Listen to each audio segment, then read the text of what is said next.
Ah, okay. I might be wrong. We're gonna have but I don't think I saw M.W. Jones earlier, and that was when he had his jumper on. Right, we need to establish this. That would be a good bit of sleuthing if it was. We'll see that when the jumper goes back. I don't remember seeing I know the difference between a W and an A. Do you? I do. Driven. That's going to come straight towards us. I'll be in action here. Off he goes, well fielded in the deep by Andrew Leonard, and that's a fine throw back into Safi and Sharif as well. Well done, Eddie. All in a day's work. I'm very happy I get to commentate on your fielding. Yes, good. Well played. As soon as you hit that, you just knew, didn't you? Yeah, you just knew that was coming all the way for 4. Good over. Really good over for Nepal. They'll get 12 from it at the 30 over marker. Well, they're not quite at that 160. They don't have 3 wickets down, but they're very much in this game. Lovely cover drive for 4. Look at that. That's what we really want to see, though. All style, all class, all powerful right arm throw. Andrew Leonard. And all covering 5 layers, beanie hat, scarf on. Bin Das needs a shout out. He gifted me that scarf in Nepal. Beautiful, that scarf, isn't it? It is, lovely. Bin Das, the cricket manager, former captain of Nepal. That's one of my favourite gifts I've ever received, that. It's a good job that you're on the outside, because I wouldn't have fancied it if I would have hit you, I reckon, Mel. I was coming right at you. Swept by Dipender Singh Airi, swept into the gap. He's going to be thinking of 2 here, despite the fact it's a shorter side, but he won't get it. So it is what that continues, using up some of their key assets here. I'll tell you something, Mel, if they keep Mark Watt wicketless, if he ends up, let's say, even if he doesn't go for many, none for 45 off his 10, I think Nepal might just have a chance of winning this. I'll tell you that much. Because there is that same issue, despite Mackenzie Jones coming into the team. They just don't have that penetration, do they, in their attack, Scotland? It has been an issue. Missing a number of their first choice bowlers and the variety in their bowling attack as well.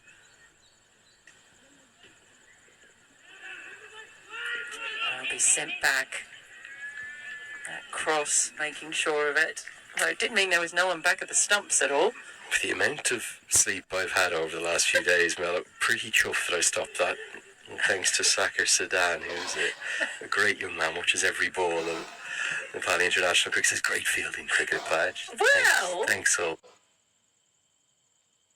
Oh boy. Well,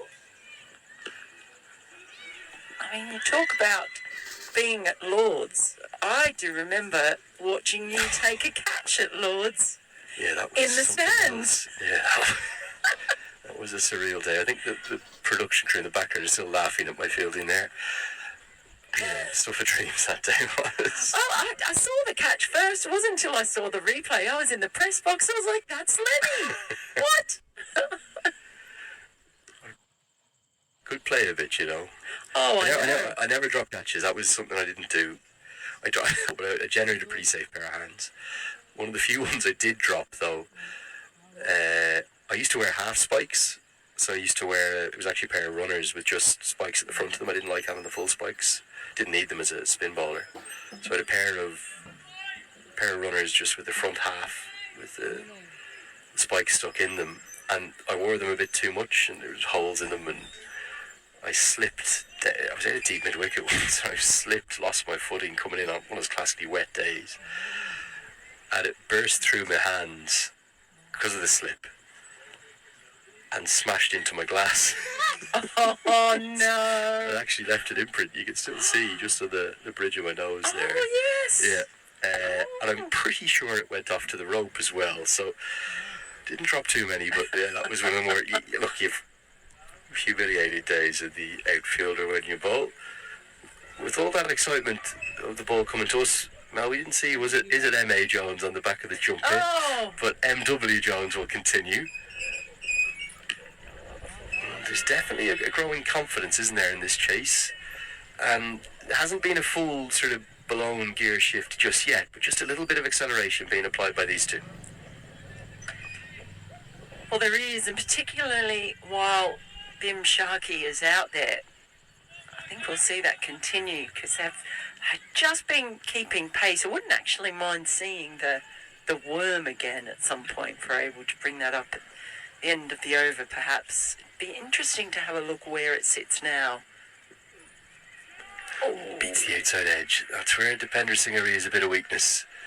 A little bit of extra lift. There's not many batters that are stronger. That's very well bowled by Jones on debut. Bidut Lamachani says, great commentary from your co-commentator on your fielding too. Told you. I was relishing that bit. Too right. Loving some of the messages coming in. Yo Braj Sadai watching on. He says, was supposed to work this weekend. I begged my friend to cover for me. I woke at 5 a.m. I cancelled my daughter's swimming class just to watch the game. As the pull shot comes out in no time. He's watching from Bowling Green in Kentucky. Wow. Oh, that's a famous historic site in Kentucky. Sixth Dimension asking, why do we think the middle orders or the top orders collapsed, and who do we think of the middle order will anchor this innings? I'm watching from San Francisco, California, 7:57 a.m. I'm loving my morning tea with some Nepali cricket, the stuff of dreams. This is pulled, and has this been put down? Gonna get another look at this.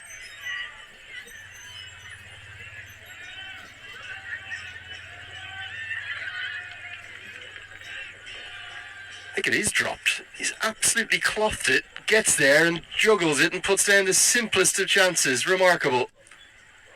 Well, it certainly is when you consider it's Brandon McMullen, who is generally an outstanding fielder, and that is the second drop for Scotland today. They dropped 5 catches in their last game.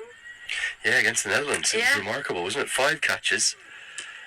Today, the one they put down didn't cost them much. George Munsey dropped Kushal Patel, didn't he, off the bowling of Mackenzie Jones. But here, Brandon, it was so innocuous, wasn't it? I thought at first it might have been. We just have to apologise again. It's so bright here, we don't really have a monitor that we can see when the ball's being bowled. I thought it might have been pumped into the surface because there wasn't much of a reaction. But Depender Singerie on 7. It's the simplest of catches, and it's gone down. And you have to feel a bit for Mackenzie Jones as well. On debut, and he's created a couple of chances. Both times the ball going down. Can he create another, though? And that's going to be out. It is the pace and bounce, and McMullen says, that's how I catch it. They don't have Depender Singerie, but they do have Bhim Sharki.